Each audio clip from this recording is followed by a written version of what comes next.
دوستوں بزرگ اور بھائیوں، یہ دعوت ہے. انبیاء علیہ السلام اسی کی دعوت دیتے تھے. انبیاء علیہ السلام دنیا سے رخصت ہو گئے. اللہ نے وہ دعوت کا کام اس امت کے ذمہ کیا ہے. ہم میں سے ہر مسلمان کے ذمہ ہے کہ اس پاکیزہ زندگی کو سیکھیں اور اس زندگی کو لے کے دنیا میں پھریں، تاکہ ساری دنیا میں امن و امان، سلامتی، عافیت، پیار و محبت، اتفاق و اتحاد ہو اور تمام دنیا کے انسان بھائی بھائی بن کے زندگی گزاریں. بزرگوں اور دوستوں اور بھائیوں، اللہ کے رسول علیہ السلام نے یہ پاکیزہ زندگی ہمیں دی. حضور صلی اللہ علیہ وسلم نے فرمایا کہ ابو سفیان، جئتکم بخیر الدنیا و کرامت الآخرہ. اے ابو سفیان، میں دنیا کی بھلائیاں اور آخرت کی بزرگی اور کرامت لے کے آیا ہوں. اس زندگی کو لے کے صحابہ پھرے. اللہ نے دنیا میں امن و امان قائم کیا. حاتم طائی کے بیٹے عدی، حاتم طائی حضور کا زمانہ نہیں پائے، ان کا انتقال ہو گیا تھا. لیکن حاتم طائی میں حاتم طائی کا نام سنا آپ نے؟ ارے بولو یار، نہیں سنا ہے نا. بڑا سخی آدمی تھے. عیسائیت پر ان کے انتقال ہو گیا، حضور کے آنے سے پہلے انتقال ہو گیا. ان کی بہن مسلمان ہوئی، ان کے بیٹے مسلمان ہوئے. ان کے ایک بیٹے تھے عدی ابن حاتم، وہ آئے حضور کی خدمت میں. نبی کریم صلی اللہ علیہ وسلم ہر آنے والا کا اکرام کرتے تھے. یہ بھی دعوت اور اسلام کا طریقہ ہے کہ ہر ایک کا اکرام کرو، خاص طور سے جو بڑے لوگ ہیں ان کا اکرام کرو. حاتم طائی کے بیٹے ابھی مسلمان نہیں، لیکن ایک عرب کا مشہور سخی آدمی ہے. ان کا بیٹا آیا، حضور نے اپنی چادر بچھا دی، جاؤ اس پر سے چل کے آؤ. لیکن شریف لوگ شریف ہوتے ہیں، انہوں نے فوراً وہ چادر اٹھائی، اپنے سر پہ رکھی. کہا یا رسول اللہ، یہ چادر اس قابل نہیں ہے کہ اس پر چلا جائے، یہ تو سروں پر رکھنے کے لائق ہے. ابھی مسلمان نہیں ہوئے ہیں. وہ آئے، حضور کی خدمت میں تشریف رکھے. حضور نے دعوت دی. ان کا یہ خیال تھا کہ آزو بازو بیٹھنے والے سب غریب لوگ ہیں، پھٹیچر ہیں، پھٹے کپڑے، بھوکے پیاسے، اور میں ایک شہر کا رئیس، شہزادہ اور بڑا آدمی، ان کے ساتھ میرا کیسے گزر ہوگا. انہوں نے دعوت قبول کرنے میں ذرا ہچکچاہٹ کی اور خاموش بیٹھے رہے. تو حضور صلی اللہ علیہ وسلم نے فرمایا کہ عدی، میں بتاؤں تمہیں اسلام قبول کرنے سے کیا چیز روک رہی ہے؟ تو انہوں نے فرمایا بتائیے، آپ کو کیسے معلوم؟ میرے دل کی بات آپ کو کیسے معلوم ہو گئی؟ تو فرمایا کہ دیکھ، تیرا خیال یہ ہے کہ میرے اطراف بیٹھنے والے یہ صحابہ غریب ہیں، پھٹیچر ہیں، میرا گزر بسر ان کے ساتھ کیسے ہوگا؟ یہی سوچ رہے ہو نا؟ عدی ابن حاتم نے کہا ہاں، میں یہی سوچ رہا ہوں. بات صاف صاف، سیدھی سیدھی. حضور اکرم صلی اللہ علیہ وسلم نے فرمایا کہ عدی سنو، اللہ جل شانہ اس دین اور دین کی محنت سے ایک دن وہ لائیں گے، کسرا کے خزانے فتح ہوں گے. کسرا کا نام سنتے ہی عدی ابن حاتم اچھل گیا. کہنے لگے کون کسرا؟ کسرا ابن ہرمز، جو ساری دنیا کی سب سے بڑی آج کی طاقت ہے. حضور نے فرمایا کہ ہاں، کسرا ابن ہرمز کے خزانے فتح ہوں گے اور تم بھی اس میں شریک رہو گے.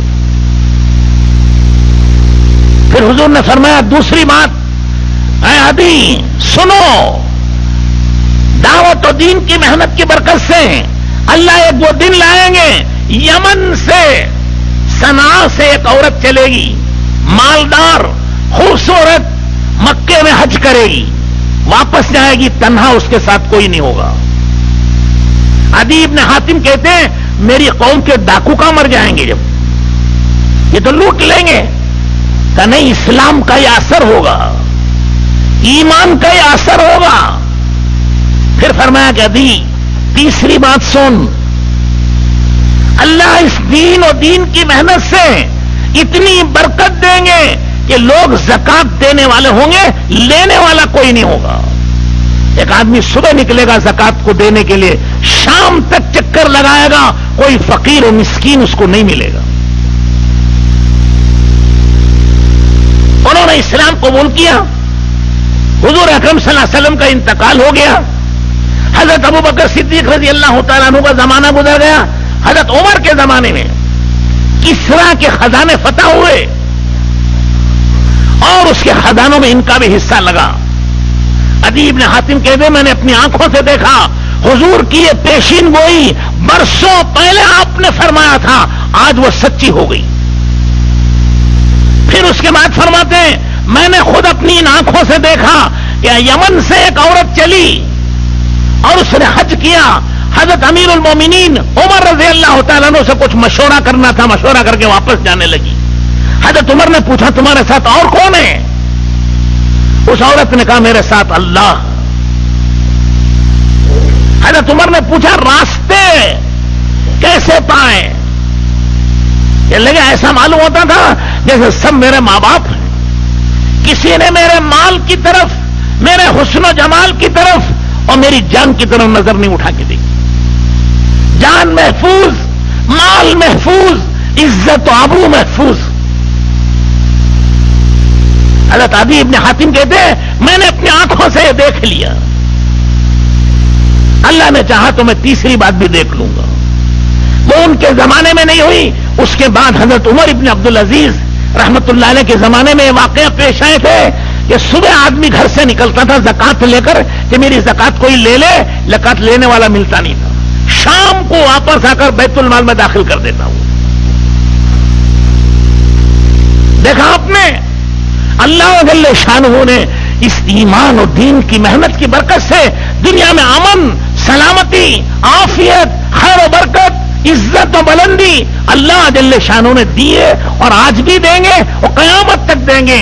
اللہ بدلے نہیں ہے، اللہ کی قدرت بدلی نہیں ہے، اللہ کا ضابطہ و قانون بدلا نہیں ہے، بدلے ہم ہیں. ہم نے دنیا کو زندگی کا مقصد بنایا، وہ دنیا بھی ہاتھ نہیں لگ رہی ہے، آخرت تو گئی. دنیا تو سایہ ہے، سایہ.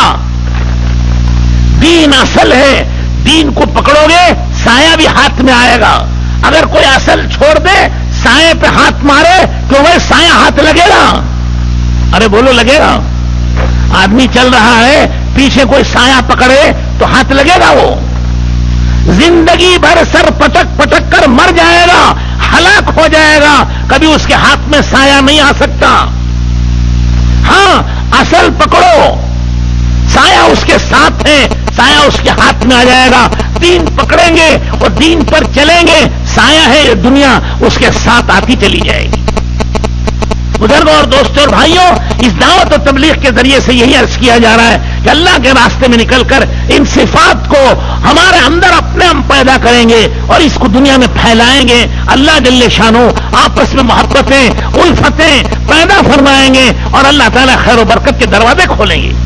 یہ اللہ کا وعدہ ہے، ان تنصروا اللہ ینصرکم ویثبت اقدامکم. اگر تم اللہ کے دین کی مدد کرو گے اللہ تمہاری مدد کریں گے. تم اللہ کے دین کا ساتھ دو گے اللہ تمہارا ساتھ دیں گے. تم اللہ کے دین کی حفاظت کرو گے اللہ تمہاری حفاظت کریں گے. جو معاملہ تم اللہ کے دین کے ساتھ کرو گے اللہ وہی معاملہ تمہارے ساتھ کریں گے. اللہ کے رسول علیہ السلام نے فرمایا ان اللہ وملائکتہ واہل السماوات والارض حتى الحوت في بحره والنملة في جحره ليصلون على معلم الناس خيرا. اللہ جل شانہ، اللہ کے فرشتے، آسمان کی مخلوق، زمین کی مخلوق، سمندر کی مچھلیاں، بلوں کی چونٹیاں، یہ سب کی سب دعا مغفرت کرتی ہیں اس کے لیے جو دنیا میں بھلائیاں پھیلانے کے لیے نکلتے ہیں. اللہ کے راستے میں ایمان کی حیات کے لیے، اعمال کی حیات کے لیے، اخلاق کو پھیلانے کے لیے جو چلیں گے اللہ ان کے ساتھ ہیں. اللہ تعالیٰ کو یہ کہنا چاہتے ہیں، اللہ یہ کہہ رہے ہیں کہ میرے بندو اللہ کے راستے میں تم جماعت میں جا رہے ہو، اکیلے نہیں ہو، میں تمہارے ساتھ ہوں. میرے فرشتے تمہارے ساتھ ہیں، میری آسمان و زمین کی مخلوق تمہارے ساتھ ہیں، سمندر کی مچھلیاں اور بلوں کی چونٹیاں تمہارے ساتھ ہیں. جب ساری خدائی اس کے ساتھ ہے تو کون اس کا بال بیکا کر سکتا ہے؟ میرے دوستوں مدر اور بھائیوں، ہمت کرو، ارادہ کرو اور نیت کرو، جب تک جیئیں گے انشاءاللہ دین کا کام کریں گے، کیوں سب کریں گے؟ اللہ سب کو قبول فرمائے، برکت نصیب فرمائے، ترقی نصیب فرمائے، اللہ آپ کی اولاد اور نسل